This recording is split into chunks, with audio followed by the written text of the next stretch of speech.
talking to Tiziano. Good to see you again. Where? And we're going to have a very successful meeting, I have no doubt. But he's a very tough negotiator. That's not good. 他是很强硬的谈判者哦。 We know each other well. Talking to Tiziano. Good to see you again. Good to see you again. And we're going to have a very... It's not good. 他是很强硬的谈判者哦，这不好。 We know each other well. 我们相互之间非常了解。 Do you plan to sign a trade deal today? Could be. We have a great relationship. We've always had a great relationship. Will they start buying U.S. soybeans again? 我们之间的关系非常好。那我们是不是还在为美国打动？Leave it as I want her. Leave it as I want her.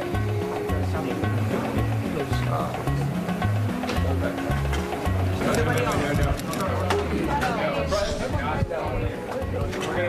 No. Everybody stay. Stop. Stop. No. Stay.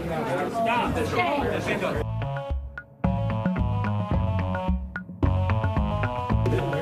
That's China, U.S. here. 지금 마지막 화면은 약간 이렇게 흔들리는 모습까지 보였는데 뭔가 네. 카메라맨도 저곳에 그 분위기에 압도된 게 아닌가라는 생각이 들 정도로 경호원들한테 조금 밀렸을 수도 있고요. 굉장한 기싸움이 좀 화면을 뚫고 나오는 듯 했습니다. 네. 트럼프 대통령이 어쨌든 1박 2일 일정을 마치고 조금 전에 미국으로 돌아갔는데 네. 그 비행기 안에서 이번 협상 10점 만점이 12점이었다고 굉장히 만족하는 평을 내놨어요. 근데 또 언론에서는 아니다, 이거 빅딜이 아니라 스몰딜이었다 이런 평도 있는데 어떻게 보시는지요? 10점 만점에 12점이라는 건 전형적인 트럼프 수사죠. 자기가 한 일을 최대한 떠버리는 성격이고. 부풀리는 거군요. 네, 그리고 미국이 지금 사정이 복잡하거든요. 돌아가고 나면 정부 셧다운 걸려 있죠. 그 외에 사정이 복잡하니 외국에서 최대한 성과를 가지고 가야 되니까 그걸 이제 좀 부풀려 말한 것 같고요. 저는 빅딜, 스몰딜 중에서는 스몰딜이라고 생각하는 편입니다. 그러니까 말 그대로 휴전이다라고 저희가 계속 표현도 그렇죠. 했는데 예. 이게 완전한 패권을 바꾸진 못한 그런 협상 결과였다라고 보시는 거군요. 그렇죠. 이게 이제 오늘 두 정상의 회담을 1시간 40분 정도를 했단 말이에요. 네. 이 한미 정상회담은 87분이었는데 이거보다도 훨씬 길었죠. 네. 이 사이에서 이렇게 나온 게 이제 결국은 스몰 딜인데 요 스몰 딜이지만 어쨌든 딜은 딜이지 않습니까? 그렇죠. 그 내용을 좀 하나씩 좀 분석을 해주시겠어요? 그럴까요? 일단 그 원래 회담 전에 나왔던 전망은 한 3시간쯤 걸릴 거라는 것이었어요.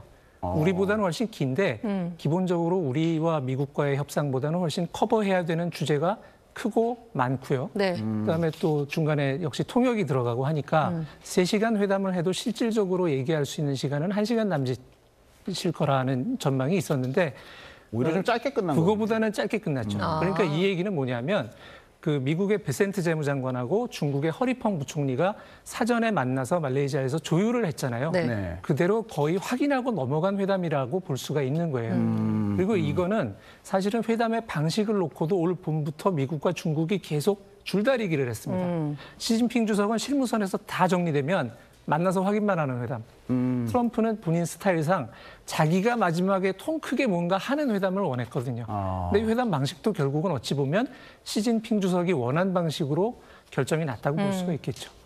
기본적인 판부터가 약간 시진핑 주석이 이기는 쪽으로 났다라고 저는 그렇게 분석을 하고 있습니다. 그럼 이제 그 내용도 좀 궁금한데 네.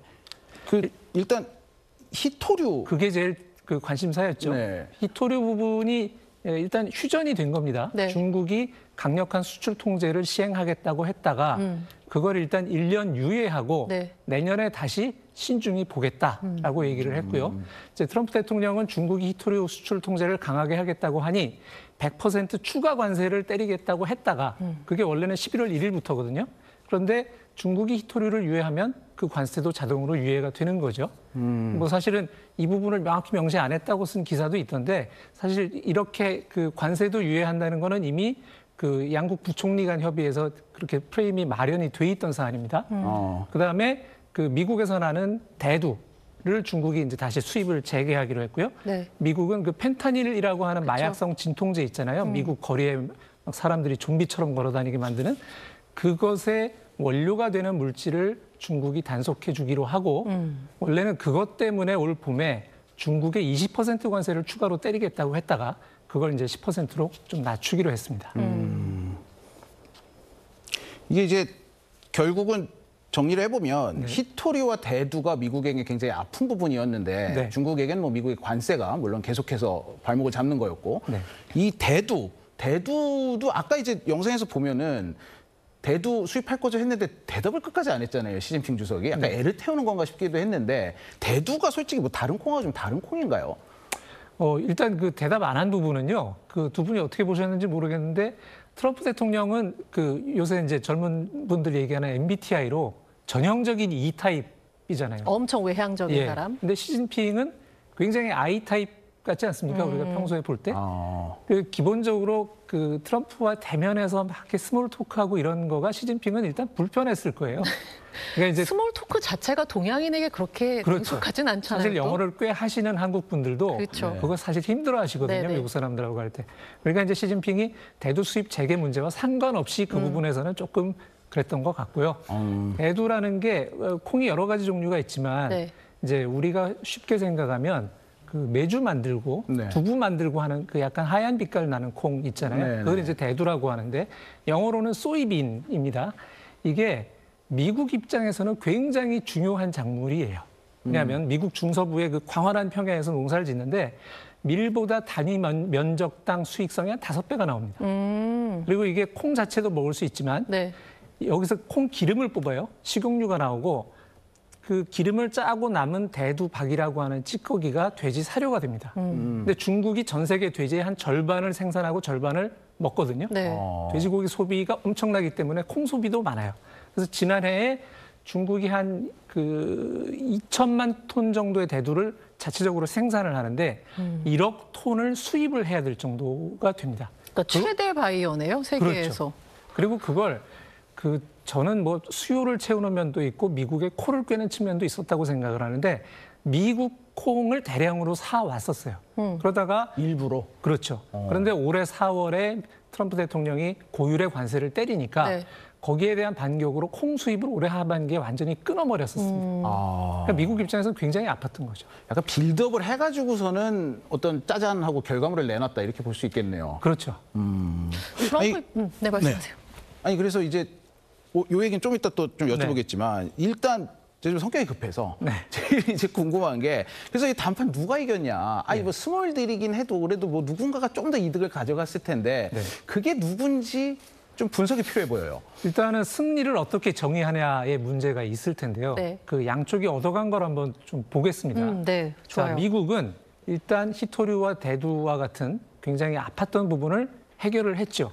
그런데 미국 내에서도 나오는 비판이 어떤 게 있냐면 아니 그게 트럼프 대통령 스스로 만든 위기를 다시 해결한 거다. 이게 과연 해결이냐라는 비판이 있어요. 네. 그러니까 영어 표현, 네가 만들어 놓은 일을 네가 그렇죠. 수습하는 게 이게 애초에 해결이냐. 그런 일을 안 벌였으면 되는 거 아니냐라는 네, 비판도 네. 있고 트럼프는 항상 위기를 자기가 디에스컬레이트, 그 위기가 고조됐던 걸 해소시켰다고 하는데 아니 해결하려고 위기를 만드는 게 이게 도대체 무슨 소란이냐는 거죠. 그 과정에서 미국 경제도 많은 피해를 봤다라는 비판도 있어요. 그리고 네. 과연 이 관세 협상으로 인해서 그 중국이 그동안에 써왔던 경제 정책이 바뀌었냐 하는 문제가 있는데 별로 바뀐 것 같지는 않죠. 반면에 중국은 이번에 미국의 대중 적대 정책을 많이 좀 바꾼 측면이 있습니다. 이를테면 러시아 석유를 중국이 샀을 경우 중국에 대한 2차 제재를 하는 안이 트럼프 대통령 책상에 올라갔었대요. 그런데 트럼프 대통령이 야 지금 저 중국 골치 아픈데 쟤네가 또 히토리보다 더한 거 내놓을 수도 있으니까 하지 마라고 말렸다는 얘기도 있고 상무부에서 이 중국에 대한 기술 수출 통제를 해야 되는 그 당국자를 원래 트럼프가 굉장히 강경한 그 랜든 헤이드라는 사람을 지명을 했다가 네. 그 사람 임명을 안 했어요. 그러니까 이런 식으로 중국은 미국의 행동을 좀 바꾼 측면이 있는 거죠. 그렇다고 하면 네. 두 분이 생각할 때는 누가 이겼다고 생각이 되시는지. 그러니까 뭐 히토류, 네. 펜타닐, 네. 대두 지금 세 가지가 굉장히 급소인데 뭔가 중국이 좀 더 실익을 챙기지 않았나라는 생각이 표면적으로는 좀 일단은 조금 그런 느낌이 있어요. 예. 근데 너무 또 궁금한 게 네. 모두가 이렇게 쩔쩔매는 트럼프인데 시진핑이 어떻게 무슨 전략을 세웠길래 이렇게 좀 뭔가 트럼프를 뭐라 그럴까요? 자신의 이득을 위해서 좀 이렇게 조정했다는 느낌이 보여서 전략이 뭐였는지가 굉장히 궁금하더라고요. 일단은 트럼프에 대한 성격 파악부터 시작을 했대요. 트럼프가 작년 말에 당선이 되니까 이제 시진핑의 중국 정부는 굉장히 긴장감을 갖고 이거 일기 때처럼 또 난리를 칠 텐데 이걸 어떻게 상대를 해야 되냐. 일단은 트럼프는 어떤 사람인가부터 시작하자. 네. 그래서 중국 공산당 지도부에서 내린 결론은 트럼프가 대중 강경의 이념을 갖고 있는 그런 이념주의자는 아닌 것 같다. 이 사람은 거래를 할 수 있는 실리주의자다라는 판단을 내렸고 그래서 실리를 가지고 강경하게 압박한다. 일기 때는 우리가 좀 수세적으로 밀렸지만 네. 이번에는 그대로 다 받아친다. 대신에 트럼프한테 당근도 필요하니 약간의 당근은 흔들면서 템포 조절을 한다. 그렇게 함으로써 트럼프 일기 때와 지금은 중국과 미국의 역학관계가 전과 다르다. 맞아요. 이제는 미국이 중국을 대등한 상대로 인정해야 한다는 현실을 받아들이게 하자. 이게 시진핑의 전략이었다고 해요. 그 지금 말씀을 들어보면 네. 사실 중국이 좀 빌드업을 한 부분도 있단 말이죠. 예를 들면 아까 말씀하셨던 대두를 일부러 막 1억 톤씩 사들이다가 딱 그걸 콜 깬다거나. 네. 근데 이제 제가 트럼프 일기 말기부터 이제 뉴욕 특파원을 해서 그때 상황을 잘 봤는데 그때 사실 중국은 때리면 그냥 맞는 입장이었어요. 아, 왜 이러세요? 막 이러면서 맞는 입장인데 그렇죠. 지금 보면 말씀하셨듯이 한번 건드려봐. 나 어떻게 하는지 봐봐. 이런 지금 상황이잖아요. 네. 특히 저는 이 히토류 제재를 보면서 이게 우리나라도 좀 골머리를 썩었던 게 우리 히토류 쓰면 전부 우리한테 허가받아. 이래서 이게 우리한테까지 불똥이 튈 뻔한 거잖아요. 이게 약간 미국이 중국 반도체 제재할 때 미러전하는 거 아닌가? 막 이런 생각까지 들었거든요. 이게 사실은 미국이 중국이 이렇게 나올 걸 트럼프가 전혀 몰랐던 건가요? 2기 들어서면서. 저는 트럼프가 예상하지 못했다고 생각합니다. 어. 왜냐하면 히토류나 콩 같은 것으로 공격할 거라는 거는 네. 미국의 웬만한 사람들도 다 예상을 했던 거예요. 그런데 트럼프가 밀어붙였죠. 그거는 설마 중국이 이렇게 나올 거라고는 생각을 안 했던 것 같아요. 좀 아니란 거 아니었나. 그랬다는 생각이 좀 들죠. 그러니까 이번에 중국이 나오는 행태를 보면 요새 이제 눈에는 눈, 이에는 이를 줄여서 눈이 이렇게 얘기를 하던데 네. 상당히 그 눈이 스타일의 반격을 중국이 계속합니다. 다만 품목이 똑같지는 않아요. 그런데 방식이 똑같아요. 지금 저 앵커가 말씀하신 대로 이게 미국이 기술 통제할 때 쓰는 거랑 똑같은 방식이거든요. 너희들이 이걸 그 수출을 했는데 그걸 사간 다른 나라가 우리한테 해가 되는 걸 할 것 같으면 그것까지 우리가 제재하겠다. 이거는 정확히 미국이 쓰는 방식을 그대로 돌려준 거예요. 지금까지 얘기를 들으면 뭔가 시진핑이 굉장히 매섭게 좀 몰아붙인 것 같은 느낌도 들지만 또 한편으로는 그렇게 뭔가 자신들만의 이익을 다 챙겨가려고 미국을 이렇게 실망시키지만은 않은 것 같아요. 줄 건 주고 또 받을 건 받은 느낌이 드는데 미국에 내줄 건 내주면서 비위를 맞춘 부분을 정리해 보자면 뭐가 있을까요? 대표적으로 틱톡이 있습니다. 틱톡은 줬다. 그렇죠. 근데 틱톡을 그 시진핑 입장에서는 자기는 별로 그렇게 아깝지 않은 거예요. 줘도 그래요? 되는 이게 전 세계적으로는 굉장히 큰 소셜 미디어고 미국에선 엄청난 영향력이 있는데 시진핑 주석 입장에서는 네. 그냥 정신적 아편이다 저것은. 그렇게 생각하는 그 생각이 있대요. 네. 그런데 트럼프 입장에서는 이걸 가져가면 내가 바이든이 죽이려던 틱톡을 살렸어. 미국 유권자들한테 그렇게 자랑할 수도 있고 틱톡 미국 법인을 운영할 사람들은 트럼프의 친구들이란 말이에요. 그러니까 또 자기한테 후원해 줬던 사람들한테 보온도 할 수 있고 트럼프한테는 굉장히 유용한데 시진핑 입장에서는 크게 중요하지 않은 카드 하나 정도는 내줄 수 있는 거죠. 아니 요번에 사실 제가 요 에이펙 회담 기간 중에 또 눈에 띄었던 장면이 네. 그 캐나다 총리를 거의 투명인간 취급해버리는 트럼프였거든요. 네. 이게 이제 사실 캐나다가 좀 대들었다 이거잖아요. 근데 다른 나라는 심지어 이 캐나다는 인접국인데도 이렇게 하는데 그럼 우리나라 입장에서 사실 뭐 이렇게 비위를 안 맞춰줄 수가 없었을 것 같긴 한데 또 중국을 보면 야 우리도 좀 흉내내 보면 안 되나 이런 생각도 사실 들긴 하거든요. 한국 사람으로서 힘들겠죠. 힘들죠. 그러니까 중국과 미국의 관계를 지금 보면 그 어선과 큰 물고기 생각을 할 수 있어요. 네. 그러니까 중국이 미국이라는 큰 물고기에 낚싯바늘을 지금 걸었어요. 땡겨 보니까 하면서 끌려오거든요. 그러니까 미국이 난리를 치니 일단은 줄을 풀어준 거예요. 그런데 1년 뒤에 다시 감을지도 몰라인 거거든요. 네. 낚싯바늘 빼준 게 아니에요. 근데 그렇다면 이게 완전히 끝나는 승부냐? 그렇게 볼 수는 없고 네. 정말로 이 대여가 또 난리를 치면 배가 부서질 수도 있죠. 실제로 어업 현장에서 가끔 너무 무거운 그물을 끌어올리다가 어선이 전복되기도 해요. 네. 그러니까 이 싸움은 오래 갈 싸움인데 일단 지금은 그런 식으로 휴전이 된 거고 우리는 중국과는 뭐 여러 가지 처지가 좀 다르죠. 예, 그렇게 얘기하겠습니다. 낚싯바늘에 걸린 미국이란 표현이 굉장히 딱 뭔가 정리가 되는 표현이었습니다. 자, 오늘 이야기는 여기까지 듣도록 하겠습니다. 이윤식 기자님 고맙습니다. 감사합니다.